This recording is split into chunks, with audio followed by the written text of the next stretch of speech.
کہتا ہوں آپ تمام کی طرف سے، ائمہ ہانگ کانگ کی طرف سے، اساتذہ ہانگ کانگ کی طرف سے، مولانا الیاس گھومن صاحب کو، مولانا الیاس چنوٹی صاحب کو، مولانا شاہ عالم گورکھپوری صاحب کو کہ پاک و ہند کی یہ عظیم شخصیتیں آج ہمارے مابین موجود ہیں، اور مبارکباد پیش کرنا چاہتا ہوں الیاس صاحب کو، جنہوں نے تھوڑے عرصے کے اندر اس جگہ کو نہ صرف آباد کیا بلکہ پورے دینی حلقے کو متحد کیا، اور انہی کی کاوشوں اور کوششوں سے حضرت مولانا ارشد مدنی مدد ذیلہ العالی جیسی شخصیت، مولانا تقی عثمانی صاحب جیسی شخصیت یہاں پہ تشریف لائے، اور دیگر علماء خطبہ حضرات یہاں آئے اور آتے ہیں اور آتے رہیں گے۔ تو میں ان کو مبارکباد پیش کرتا ہوں، ان کی ٹیم کو مبارکباد پیش کرتا ہوں، اور میں حضرات علماء کرام اور ہمارے قائدین جو ہیں پاکستان سے، ہندوستان سے تشریف لائے، ان کو خوش آمدید کہتا ہوں۔ دیکھو اللہ کے نبی نے اسی وقت پیشین گوئی فرما دی تھی کہ تمہارے درمیان فتنے آئیں گے، آتے رہیں گے، اتنے آئیں گے، اس طرح آئیں گے کہ جیسے بارش اترتی ہے کہ اس سے بچنا مشکل ہو جاتا ہے آدمی کو،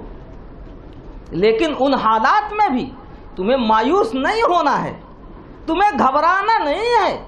تمہیں بیزار نہیں ہونا ہے۔ اللہ کے نبی نے یہ بھی فرمایا کیف تہلک امۃ انا اولها والمہدی وسطها والمسیح آخرها، یہ امت کبھی تباہ ہو ہی نہیں سکتی ہے۔ کیوں؟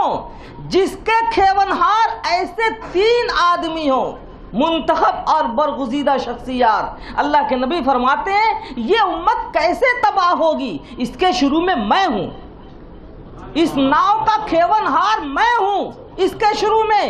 حالات زیادہ خراب ہونے لگیں گے تو یاد رکھو مسلمانوں، تمہاری ہدایت اور رہنمائی کے لیے محمد بن عبداللہ نامی ایک شخصیت آئیں گے جو تمہیں راہ راست پر چلائیں گے، بھٹکنے نہیں پاؤ گے۔ تم یاد رکھو حالات اس سے بھی زیادہ اگر خراب ہوئے اور دجال نکل آیا تو اللہ کے نبی نے یہ بھی فرمایا کہ دیکھو تمہیں مایوس ہونے کی ضرورت نہیں، تمہاری ہدایت اور رہنمائی کے لیے حضرت عیسیٰ ابن مریم آئیں گے آخر میں۔ تو یہ امت جس کے شروع میں اللہ کے نبی ہوں، درمیان میں حضرت امام مہدی ہوں اور آخر میں حضرت عیسیٰ ابن مریم ہوں، کیسے ہلاک ہو سکتی ہے، کیسے تباہ ہو سکتی ہے؟ ختم نبوت کا عقیدہ اسلام کا بنیادی اور اساسی عقیدہ ہے۔ وہ بڑا کھل کے فرماتے تھے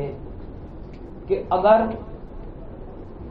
یہ ختم نبوت کا عقیدہ محفوظ ہے تو خدا کی خدائی محفوظ ہے، مصطفیٰ کی مصطفائی محفوظ، سبحان اللہ۔ اور اگر یہ ختم نبوت والا عقیدہ آپ کا محفوظ نہیں ہے تو پھر آپ کے پاس نہ تو خدا کی خدائی محفوظ رہتی ہے نہ مصطفیٰ کی مصطفائی۔ اللہ کی عدالت قاضی کی نہیں ہے،